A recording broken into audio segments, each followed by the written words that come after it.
Hello, and welcome to Your Place, where we have a lively and informative chats with highly successful auto dealers and industry consultants about news topics, trends, and other activities influencing automotive retailing. Hi, I'm Dennis McGinn, founder and chief executive officer for vehicle reconditioning and communications company, Rapid Recon. 3 times a month, we visit guests at their place of business, to engage in attention getting content and news shaping your industry. We look forward to visiting your place soon, so let's get into it. Jared, you run a big operation. Ricart Automotive, of course, is really well known, and you guys have your processes usually pretty dialed in. So we could just sidestep into this thing with maybe a couple of the things that are taking up the most of your time, thinking about how to keep your business on track. Well, Dennis, thank you very much for giving me an opportunity to have a chat with you. I think our relationship goes back. I was looking back. I think almost it's 8 years, 7, 8 years. We were one of the first implementers or adopters of Rapid Recon, which is a wonderful product we still use to this day. When you ask me the question, what bothers me about this market, I don't think anything should bother anybody in this market because, from my understanding, a lot of car dealers are doing pretty well in this market. Now, we could always sit here and gripe about lack of inventory, but about 2 years ago or 3 years ago, our gripe was the manufacturers were giving us too much new inventory and we had no margin. So, you have to weigh the both. And, we could always say if we had more inventory, we could sell it. But careful what the dealers are wishing for on the new side. This has put in a market that we have never seen. And I remember my dad, Rhett Ricart, who was chairman NADA last year, I said, Dad, have you ever seen a market like this? Is this like once in a generation kind of market? And he said, no, this is like once and forever. I've never seen anything quite like this. And the pandemic has shaped a lot of people's businesses, especially ours. We have to be as nimble as possible.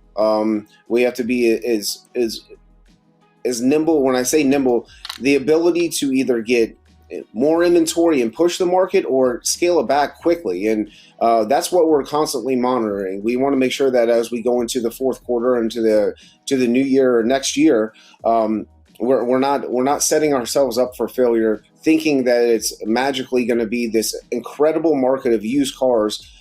We are going to be prepared in case it is, but we're not anticipating it. So I've never been in a business and in a time in this market where it is literally day by day, because tomorrow Ford, GM, all the manufacturers can say, hey, we have all the chips that we need. We have all the vehicles produced. Expect, hundreds, if not thousands of vehicles to hit in the market, whatever market you're in the next 30 days. So what does that do to the used car prices? Obviously, it's been going up and down, and it's hard to figure it out because weekly it's changing.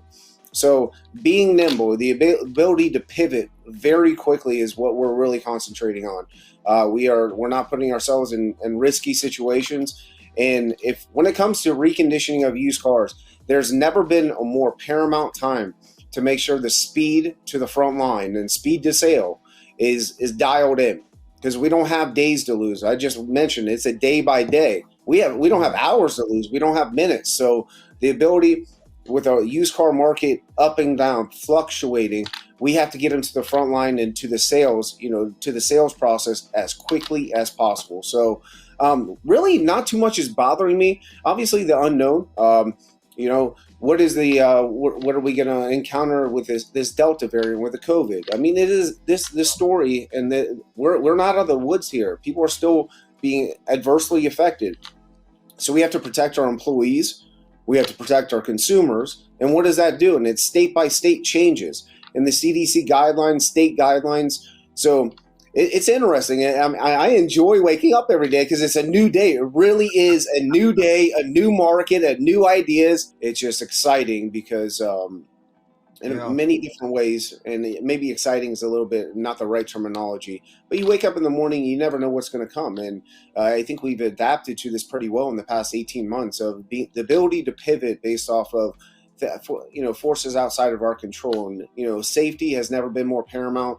And then the second part of this is we get to, it's not business as usual. So we want to make sure that we keep our employees safe, and it's not business as usual, and it keeps everybody on their toes. So I guess the whole market and the whole everything, when we wake up coming into a new environment, it's been keeping us on our toes, and it's definitely been interesting.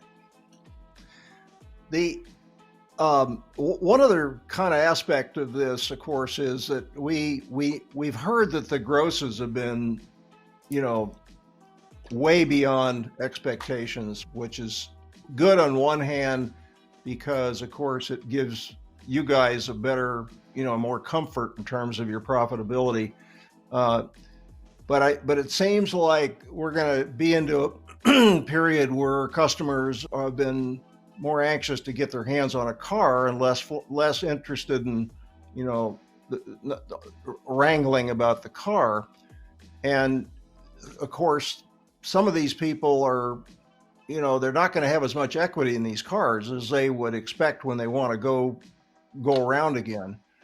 And I don't know if that's an issue or not with people, but it is a new game. I think probably, as you said, hey, we've not really been in this situation before. And so we're going to have to kind of roll these people forward, but we're going to, down the line, they're going to want a newer car, and they're not going to have as much in their equity in their car as they would like. And any thoughts about that? It is definitely a something that's been top of mind with our leadership staff. So if you think about it in the car buying cycle, the pandemic in the past 18 months has thrown a wrench in the car buying cycle, because 3.5, 4 years, somebody's looking for a new vehicle. It used to be that you could find exactly what you wanted, where you wanted it, and you had a selection of different dealers to go to. We're in a situation now where it almost isn't, unless it's exactly what you want, you're not going to find exactly what you want. And if you do, you don't have time to sit there and price shop and find different dealers, because the inventory on the new side is so limited. So Yeah. it has definitely thrown I want to say a wrench into the buying cycle of the typical car buyer. But it has arisen, some of the negative equity conversations have risen up. Unfortunately, the values of the used cars has gone up. So what does that do to the consumer?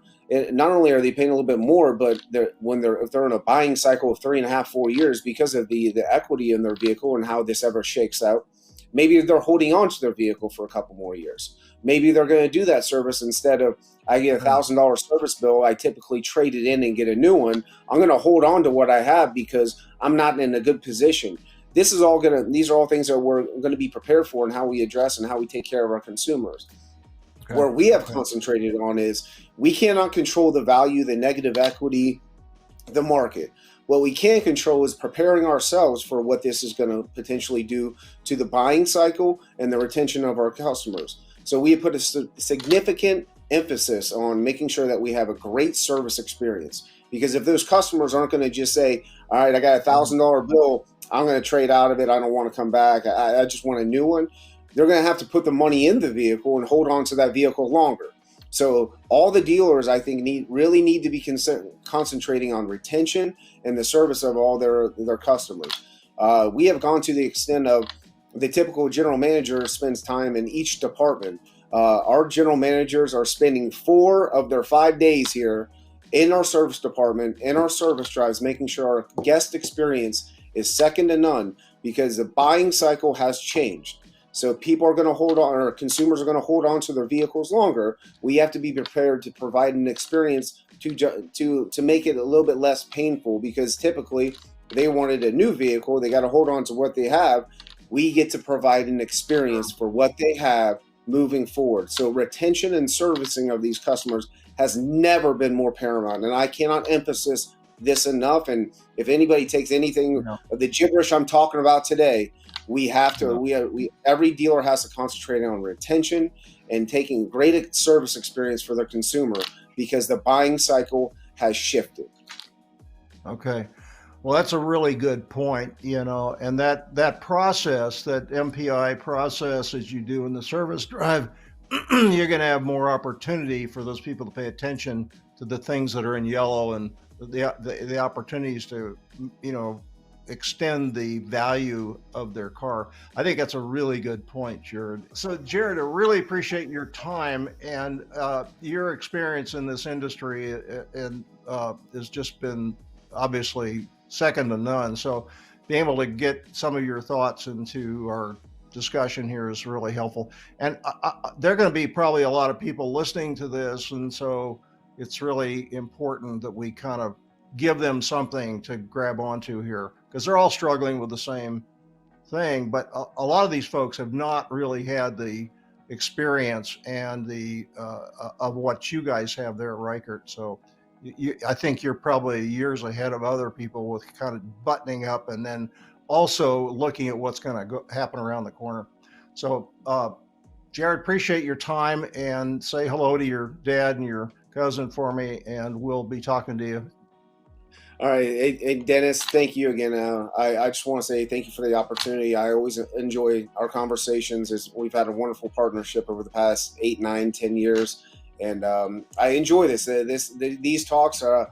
It kind of helps reassure whether or not I'm, crazy or on this right path, and it kind of all comes together. But we're in a market right now where used cars are prevalent, and used car market is prime if the processes are in place. And thanks for having me on for this conversation. Next time we talk, I'm going to make sure I have a nice fireplace in my background, and maybe I'll kick my feet up, and we'll be smoking a cigar when we're having a conversation. But Dennis, as always, it's always a pleasure, and thank you again. Thank you, Jared. Appreciate it. You have a great week. You as well. Thank you.